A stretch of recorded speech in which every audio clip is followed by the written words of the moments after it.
Selamat pagi Pak Bari, kami dari kelompok 2 ABT8A ingin menjelaskan mengenai laporan hasil portofolio dari saham PTBA, INKP, ERA, Hoki, dan BBTN. Saya Brigita Rutamara. Saya Indah Isnaini Permatasari. Dan saya Nadia Rahmayanti. Yang pertama ada PT Bukit Asam Tbk, berkegiatan dalam bidang industri tambang batu bara, berdiri pada tanggal 2 Maret 1981 dengan kode saham PTBA. Alasan kelompok kami memilih PTBA karena PTBA masuk ke dalam saham LQ45, di mana PTBA merupakan perusahaan likuiditas tinggi dan kapitalisasi pasar besar, serta didukung oleh fundamental perusahaan yang baik. Selanjutnya ada rating perusahaan PTBA, di mana PTBA masuk ke dalam salah satu saham yang terdaftar di LQ45 periode Februari sampai Juli 2020, dan Pevindo menerbitkan rating IDAA pada PT Bukit Asam. Selanjutnya ada laporan keuangan dari PTBA. Berdasarkan tabel tersebut, NI, EPS, dan ROE mengalami penurunan di tahun 2019, sedangkan dari tahun 2017 sampai 2018 mengalami kenaikan. Selanjutnya informasi berita mengenai PTBA yang dikutip dari kontan.co.id.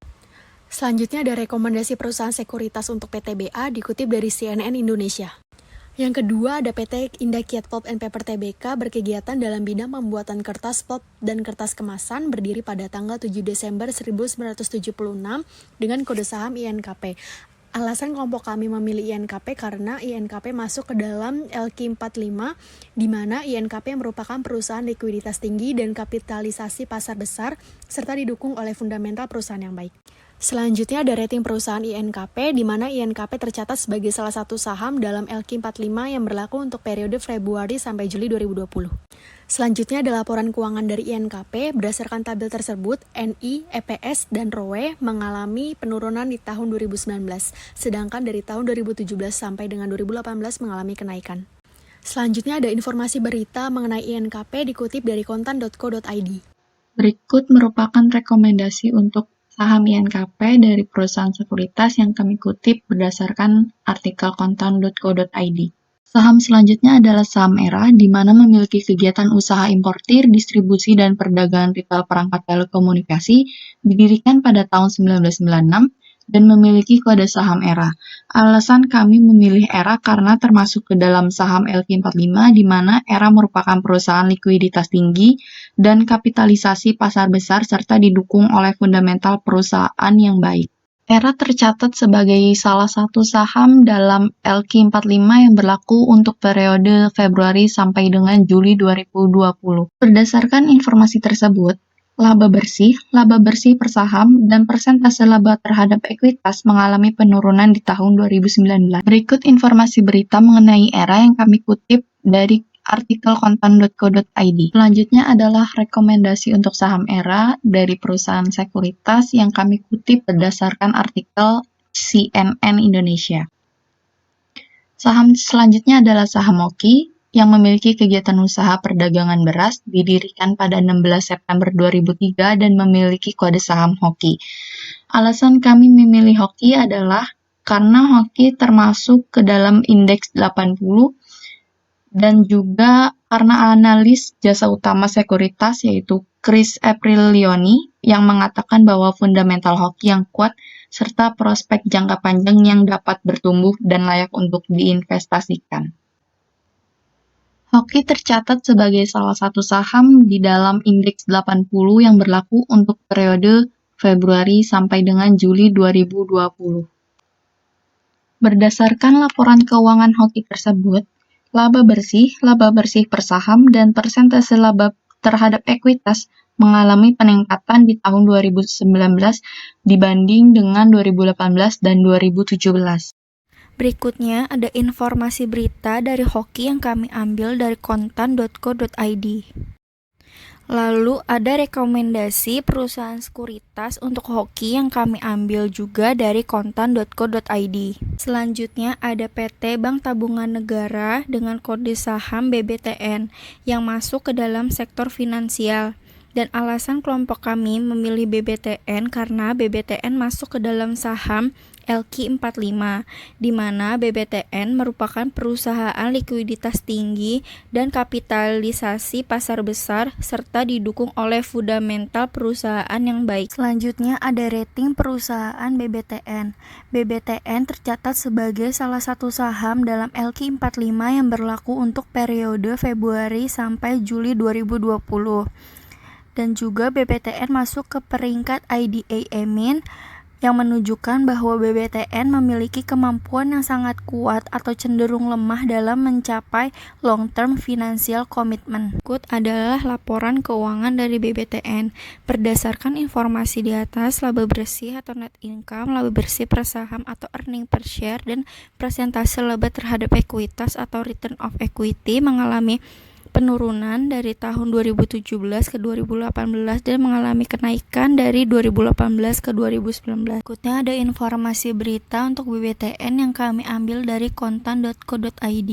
Berikutnya ada rekomendasi perusahaan sekuritas untuk BBTN yang kami ambil dari suarakarya.id. Berikutnya ada teori-teori yang kami ambil dari sumber buku Pasar Modal, Manajemen Portofolio, dan Investasi menurut Tandelilin tahun 2010 dan 2012 mengenai investasi, pasar modal, saham, dan saham preferen. Lalu mengenai return, risiko, dan portofolio. Selanjutnya ada perhitungan portofolio. Selanjutnya ada grafik gain transaksi jual beli kelima saham dari minggu pertama sampai minggu ke-9. Terdapat peningkatan dari minggu pertama sampai minggu ke-8 dan penurunan di minggu ke-9.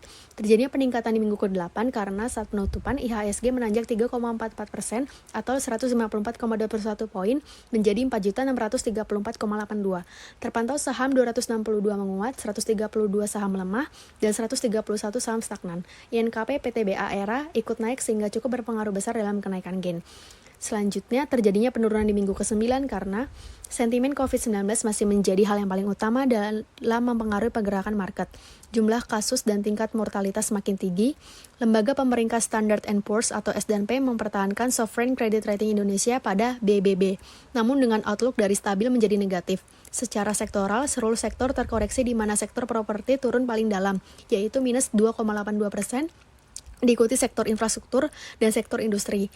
Dasar masing-masing minus 2,06% dan minus 1,86%. Selanjutnya ada grafik harga dan return dari PTBA. Hasil dari grafik tersebut terlihat bahwa saham PTBA mendapatkan return negatif karena harga awal beli pada minggu pertama yaitu Rp2.350 dan terjadi kenaikan yang sedikit dan penurunan yang bertahap secara terus-menerus sehingga didapatkan pada minggu ke-9 harga saham turun menjadi Rp2.060 sehingga mendapatkan return yang negatif. Berdasarkan grafik harga dan return INKP tersebut, bisa dilihat bahwa harga di akhir periode mengalami penurunan dibandingkan harga di awal periode.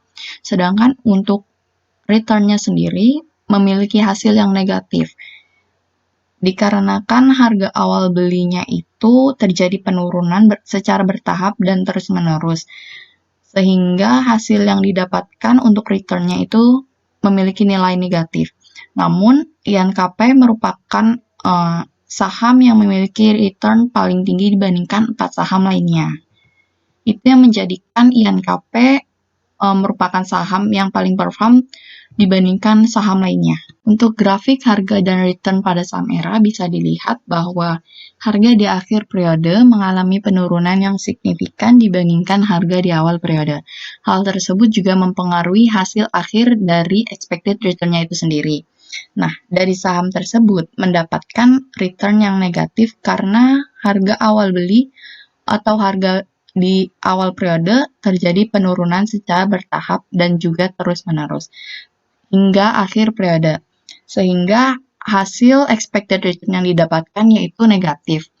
Nah, untuk saham ERA itu sendiri mendapatkan hasil expected return sebesar minus 0,986%. Selanjutnya ada grafik hoki untuk price dan return. Jika dilihat dari gambar grafik dapat kita ketahui bahwa saham hoki mengalami kenaikan dan penurunan harga setiap harinya. Kemudian harga awal dan harga akhir menentukan return, sehingga saham hoki mendapatkan return negatif karena harga awal beli periode terjadi penurunan bertahap terus-menerus hingga akhir periode dan terakhir ada grafik BBTN untuk harga dan return. Jika kita lihat dari grafik, dapat kita ketahui bahwa saham BBTN juga mengalami kenaikan dan penurunan harga setiap harinya, di mana harga awal dan harga akhir juga mempengaruhi return. Sehingga harga saham BBTN juga mendapatkan return negatif, karena harga beli awal periode terjadi penurunan bertahap terus-menerus hingga akhir periode. Dan perlu diketahui bahwa saham BBTN mendapatkan expected return yang paling besar dari 5 saham yang kami ambil, dan dapat disimpulkan bahwa saham BBTN merupakan saham yang berkontribusi paling kecil dari 5 saham yang kami ambil. Berdasarkan saham yang kami gunakan sebagai laporan simulasi portofolio, dapat disimpulkan bahwa perusahaan yang dipilih terdaftar di LQ45 dan juga indeks 80. Dan beberapa rating perusahaan telah terbit di Pevindo atau Pemeringkat Efek Indonesia. Untuk informasi berita dan juga redaksi perusahaan sekuritas, kami mengambil informasi tersebut berdasarkan artikel kontan.co.id, CNN Indonesia, dan suryakarta.id. Rating dari PTBA memperoleh peringkat IDAA yang berarti memiliki kemampuan sangat kuat dalam mencapai long-term financial commitment. Sedangkan untuk BBTN memperoleh peringkat IDAA negatif yang berarti kemampuan sangat kuat atau cenderung lemah dalam mencapai long-term financial commitment. Untuk saham yang dipilih dari LQ45 adalah PTBA, INKP, ERA, dan BBTN. Karena keempat perusahaan tersebut memiliki likuiditas tinggi dan juga kapitalisasi pasar besar serta didukung oleh fundamental perusahaan yang baik. Saham yang dipilih dari indeks 80 yaitu Hoki. Karena analis jasa utama sekuritas yaitu Chris Aprilioni mengatakan bahwa fundamental Hoki yang kuat serta prospek jangka panjang yang masih dapat bertumbuh dan layak untuk diinvestasikan. Dalam portofolio ini, saham yang sering diperjualbelikan adalah saham PTBA dan INKP.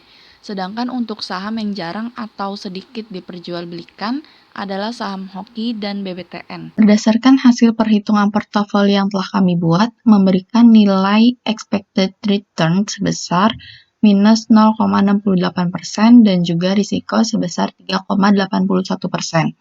Di mana rancangan portofolio ini bukan merupakan model portofolio yang baik karena memiliki tingkat risiko yang lebih tinggi daripada return yang diberikan atau return yang didapatkan. Namun ada beberapa faktor yang menyebabkan hal itu terjadi. Salah satunya saat ini Indonesia sedang dilanda pandemi COVID-19 yang juga menyebabkan perekonomian Indonesia menurun.